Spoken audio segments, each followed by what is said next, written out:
Jumpa lagi dengan saya. Apa kabar semua? Semoga sehat selalu ya. Oke, di kesempatan kali ini aku mau bahas untuk gagal bayar di aplikasi pinjaman online yaitu Pinjam Yuk ya. Soalnya dari teman-teman ini udah sebagian pada nanyain ya gimana untuk informasi terbarunya ya gagal bayar di aplikasi Pinjam Yuk seperti itu. Yang pertama aku bahas dari aplikasinya dulu ya. Untuk Pinjam Yuk ini legal ya.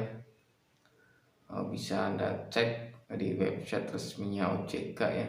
Untuk daftar fintech lending berizin ya. Anda bisa cari di situ untuk nama sistem elektroniknya yaitu Pinjam Yuk. Lalu untuk alamat websitenya yaitu di www.pinjamyuk.co.id ya. Lalu untuk nama perusahaannya itu PT Kuai Kuai Touch Indonesia ya, seperti itu.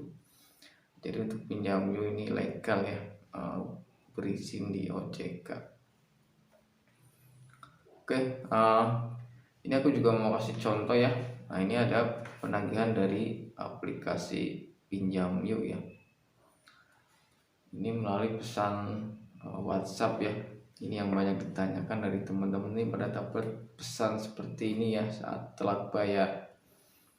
Oke, ini contohnya ya, mau aku bacain.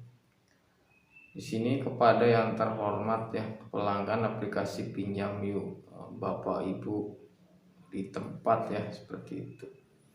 Pesan ini adalah peringatan terakhir kepada Anda yang memiliki keterlambatan.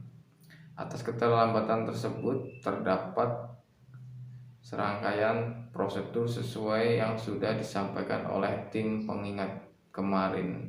Di antaranya satu ya, tanggal 24 Juni laporan kepada otoritas jasa keuangan untuk dilakukan pemblokiran pada semua fasilitas pinjaman ya.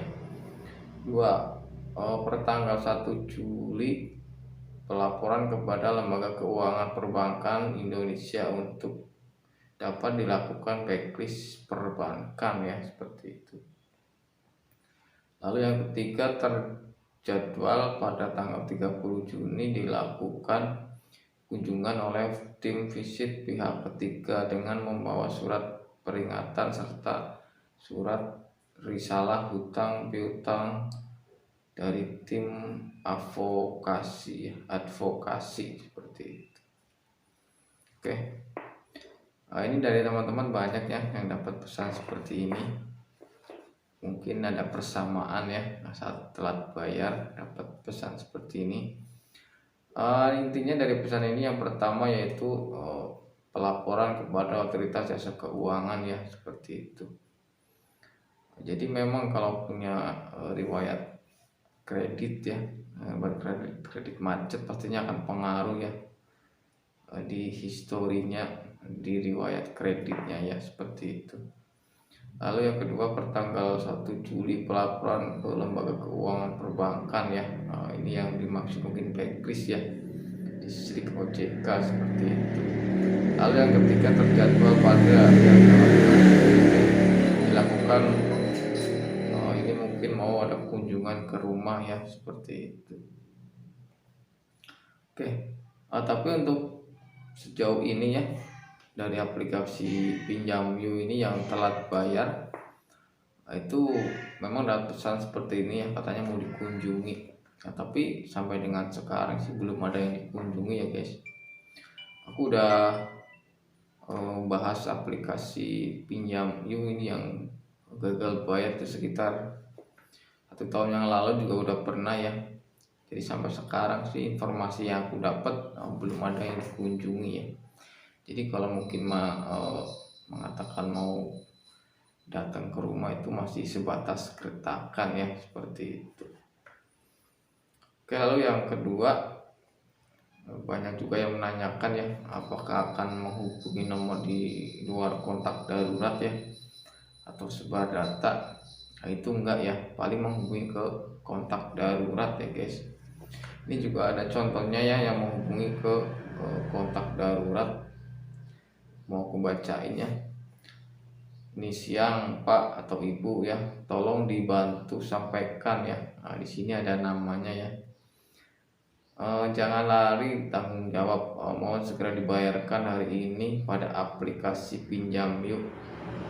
Jika seperti ini terus akan membuat pelaporan data dengan riwayat kredit yang buruk pada SRIK ya, FDC, dan sistem perbankan konvensional.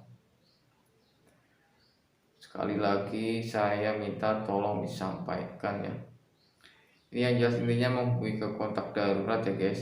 Jadi karena belum bayar juga ya, akhirnya menghubungi ke kontak darurat seperti itu.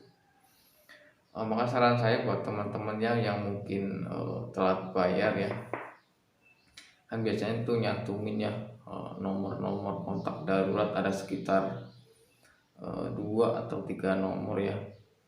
Sebelum menghubungi ke kontak darurat, alangkah baiknya Anda kasih tahu dulu ya ke kontak daruratnya supaya nggak ikut-ikutan panik ya kalau dapat pesan seperti ini. Jelasin aja ya, jujur aja kalau Anda ini sedang punya utang di fintech ya atau di pinjaman online telat bayar seperti itu. Soalnya dari teman-teman juga banyak ya yang ngobrol katanya telat bayar, menghubungi ke kontak darurat, tapi si kontak daruratnya ini belum dikasih kabar, belum dikasih tahu ya, jadinya kaget seperti itu. Ya ini dari siapa? Jadi sama-sama panik ya, punya utang panik, yang dijadiin kontak darurat pun ikut panik ya seperti itu. Karena sebelumnya nggak ada konfirmasi ya kalau nomornya dijadikan sebagai kontak darurat seperti itu. Oke, yang jelas yang pertama untuk aplikasi tersebut belum ada DC lapangannya ya.